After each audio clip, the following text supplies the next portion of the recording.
Assalamualaikum warahmatullahi wabarakatuh. Syukur alhamdulillah kita bisa berjumpa lagi di channel ini. Selawat dan salam selalu dan tetap tercurahkan kepada junjungan kita Nabi besar Muhammad sallallahu alaihi wasallam. Allahumma sholli ala sayyidina Muhammad wa ala ali sayyidina Muhammad. Harapan dan doa saya semoga saudaraku semuanya selalu diberikan kesehatan, dilapangkan rezekinya, diampuni dosa-dosanya, dan dipanjangkan umurnya. Amin amin ya rabbal alamin.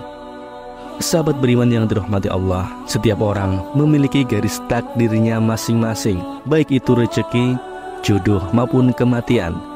Ini memang tak bisa dipungkiri bahwa semua itu sudah diatur oleh Yang Maha Kuasa Allah Subhanahu wa taala.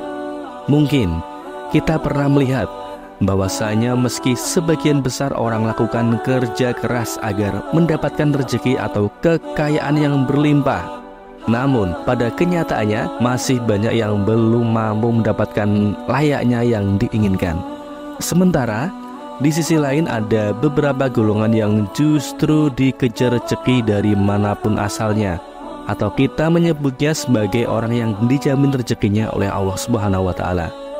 Ini sebagaimana yang dijelaskan dalam Quran surat At-Tolaq ayat 3. Allah Subhanahu wa taala telah berfirman, dan Dia memberinya rezeki dari arah yang tiada disangka-sangkanya, dan barang siapa yang bertawakal kepada Allah, niscaya Allah akan mencukupkan keperluannya. Sesungguhnya Allah melaksanakan urusan yang dikehendakinya. Sesungguhnya Allah telah mengadakan ketentuan bagi tiap-tiap sesuatu. Dari ayat tersebut sudah dijelaskan bahwa barang siapa yang bertawakal kepada Allah, niscaya Allah akan memberinya jalan keluar dan rezeki dari segala arah yang tak pernah kita sangka-sangka datangnya. Lalu, siapa dan apa cirinya orang yang selalu dikejar rezeki tersebut? Yang pertama adalah orang yang suka bersedekah. Seperti yang kita tahu, bersedekah merupakan hal yang sangat terpuji, karena dengan memberikan sedikit harta dari penghasilan kita secara tidak langsung, kita telah membantu banyak orang, dan doa orang teraniaya sangatlah mustajab di hadapan Allah Subhanahu wa taala. Mungkin saudaraku semuanya juga sudah mengetahui bahwasanya apabila kita bersedekah dengan ikhlas, maka Allah Subhanahu wa taala akan mengganti berlipat-lipat baik di dunia maupun di akhirat kelak. Hal ini sudah dijelaskan dalam Quran surat Al-Baqarah ayat 261. Perumpamaan nafkah yang dikeluarkan oleh orang-orang yang menafkahkan hartanya di jalan Allah adalah serupa dengan sebutir benih yang menumbuhkan 7 bulir. Pada tiap-tiap bulir ada 100 biji. Allah melipat gandakan ganjaran bagi siapa yang Dia kehendaki, dan Allah Maha luas karunia-Nya lagi Maha mengetahui. Sahabat beriman yang dirahmati Allah, bolehkah kita bersedekah dan berharap Allah Subhanahu wa taala mengganti sedekah yang kita keluarkan dengan kekayaan di dunia?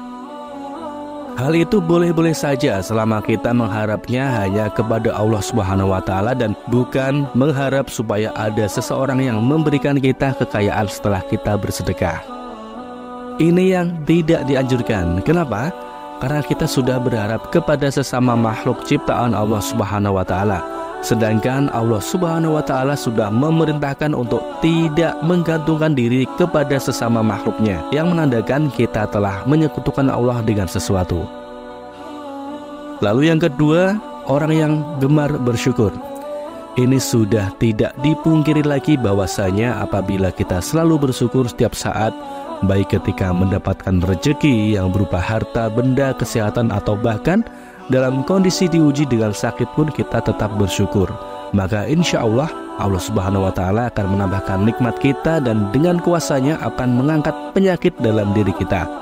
Di dalam Quran surat Ibrahim ayat 7, Allah Subhanahu wa taala sudah berfirman, dan ingatlah juga tatkala Tuhanmu mengabarkan, sesungguhnya jika kamu bersyukur pasti kami akan menambah nikmat kepadamu, dan jika kamu mengingkari nikmatku maka sesungguhnya azabku sangat pedih. Dari ayat di atas sudah jelas dikatakan bahwa barang siapa yang sering mensyukuri nikmat yang diberikan Allah Subhanahu wa taala, maka Allah akan menambah nikmat untuk kita.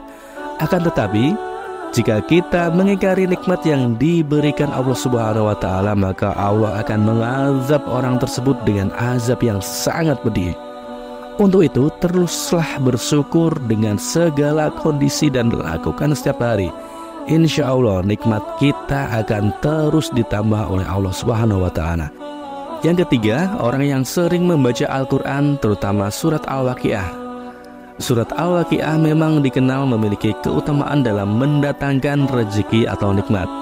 Dalam hadis Ibnu Adi disebutkan bahwa kita sangat dianjurkan untuk mengajarkan surat Al-Waqiah kepada istri atau keluarga dan anak-anak kita, karena surat tersebut merupakan surat yang mampu menderaskan rezeki bagi siapapun yang mengamalkannya.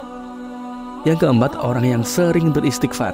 Istighfar merupakan salah satu usaha batiniah kita untuk memohon ampunan kepada Allah Subhanahu wa Ta'ala atas segala dosa yang kita perbuat. Lalu, apa hubungannya dengan selalu dikejar rezeki?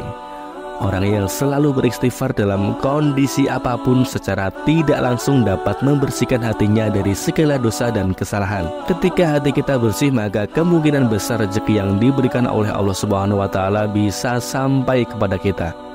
Dalam Quran surat Hud ayat 3, Allah Subhanahu wa Ta'ala sudah berfirman, dan hendaklah kamu meminta ampun kepada Tuhanmu dan bertaubat kepadanya. Jika kamu mengerjakan yang demikian, niscaya Dia akan memberikan kenikmatan yang baik terus-menerus kepadamu sampai kepada waktu yang telah ditentukan, dan Dia akan memberikan kepada tiap-tiap orang yang mempunyai keutamaan atau balasan keutamaannya. Jika kamu berpaling, maka sesungguhnya aku takut kamu akan ditimpa siksa hari kiamat. Sahabat beriman yang dirahmati Allah, marilah kita semua mulai membiasakan untuk terus beristighfar, supaya hati kita menjadi bersih dan kita bisa mendapatkan nikmat yang Allah Subhanahu wa Ta'ala janjikan, karena kita semua tahu Allah Subhanahu wa Ta'ala menyukai orang-orang yang berhati bersih. Yang kelima, orang yang suka berdoa dan selalu berusaha. Berdoa dan berusaha merupakan satu paket yang tidak bisa dipisahkan ketika kita meminta sesuatu kepada Allah Subhanahu wa Ta'ala. Karena sangat mustahil orang yang hanya berdoa saja tanpa berusaha akan mampu mendapatkan apa yang diinginkan dalam doanya. Untuk itu, selain kita berdoa, juga berusaha untuk mendapatkan hasil dari doa yang sudah kita panjatkan kepada Allah Subhanahu wa Ta'ala. Sebagaimana sebuah ungkapan manjada wajada, yang artinya barang siapa yang bersungguh-sungguh maka akan menemukan hasil yang diinginkan. Kemudian yang keenam, orang yang selalu tawakal kepada Allah Subhanahu wa Ta'ala. Secara harfiah, tawakal adalah berserah diri dan menyandarkan hati hanya kepada Allah Subhanahu wa Ta'ala.